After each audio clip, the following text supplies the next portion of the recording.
and you plug those in through a keyboard into a selection to initially align the platform in the limb. So you now have very accurate pitch, roll, and yaw attitude information to start from, which you might find by having command y'all doing Star Treks or something. But anyway, that was the starting point.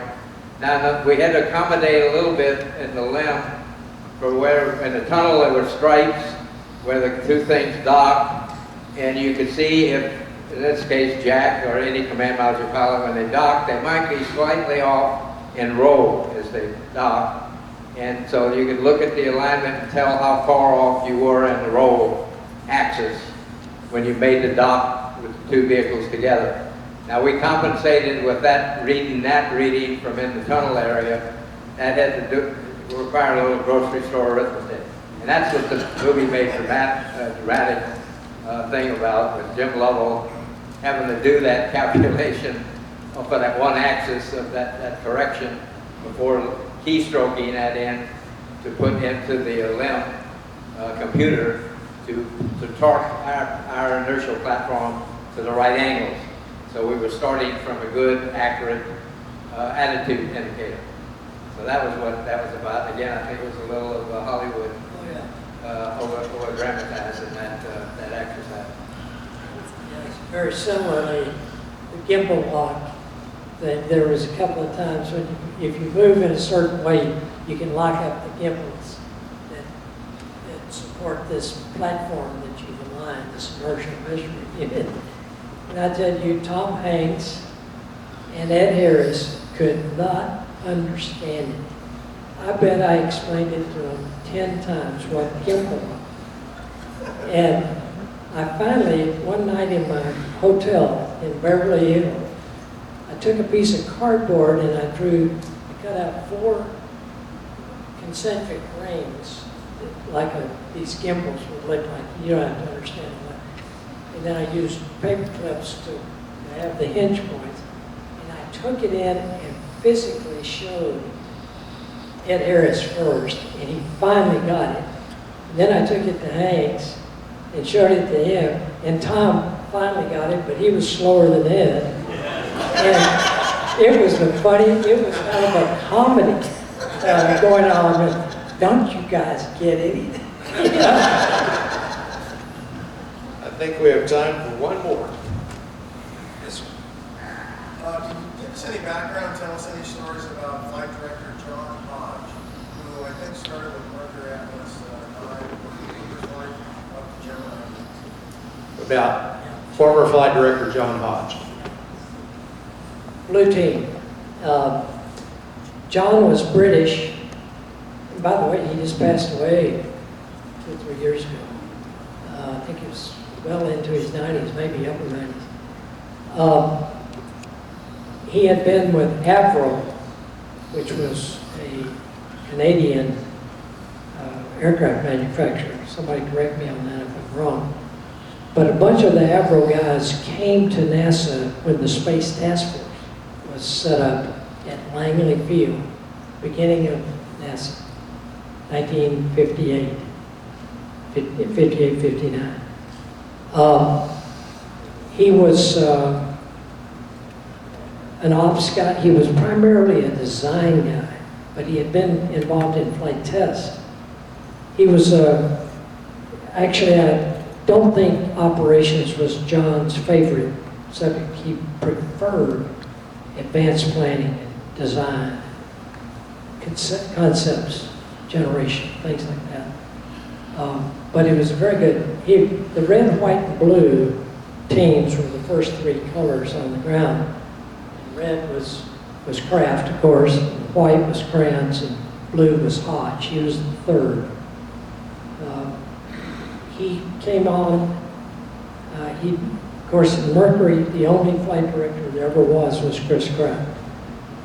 And he knew he had to have some more for Gemini. So when he got to Gemini, he had those 3. And John, you said, I don't know when he dropped out fairly early. And went on out to be the advanced program manager at the headquarters level, which really led to Skylab and the International Space Station, Freedom first, and then the International. He was thinking more about the future. And I think that's where John's sweet spot was. That's what he really liked to do. But good guy. We used to always kid him about his British accent. But he was a good guy and very capable. Sure. Let me do a plug. I got a website, fredhaise.space, and you can read some narrative, and it has a lot of pictures, and a number of the pictures with the fellow who helped me, Logan Jernan, create this website, with added voice, so it has a strap a little bit about the pictures, and it has archival data, a large amount of, I kept memos, I wrote a handwritten diary the year I was testing lunar modules at Grumman, handwritten notes to Aaron Cohen, the program office manager for Space Shuttle Enterprise, and, Space Shuttle Orbiter. I was 4 years in the project office, and I wrote handwritten notes. Ann Cedarquist, is that Ann, I see? Yeah, right there. Ann is helping me with that now. We're converting slowly, because we realize, unfortunately, some schools now are not teaching cursive. And so the children growing up now won't be able to read that, so Ann is slowly helping me convert those, all that handwritten stuff and archival data into PDFs. So, for those that can't read cursive, they'll be able to read it that way. But anyways, it's a good narrative to augment somewhat the book, because I had complaints the book was too short. But anyway. Okay. Jerry, if you can start, just kind of give us your thoughts on 13 and what it means all these many years later, what it means to America, to the world. Well, I think the thing that I came away from 13, every time we had a problem, there was this kind of a shock, like 13. And then there was a resolve. Damn it, we can do this better. We can fix it. We can get it going. Thank goodness. We launched, 15 months later? 15, 16 months later, we launched Apollo 14. And it proved to me that the U.S. was committed to getting this done. And we went through 3 changes in the White House. We had 2 Democrats, Kennedy and Johnson, and then Nixon. And we had changes in the Congress leadership. And we barreled straight ahead. So I kind of think 13 was the test that the country can do anything it wants to when it sets its mind to do it. And I hope we get some of that carryover into Artemis and get on back out there. We need to do that. But 13 was a test, and boy, did we have a splashdown party.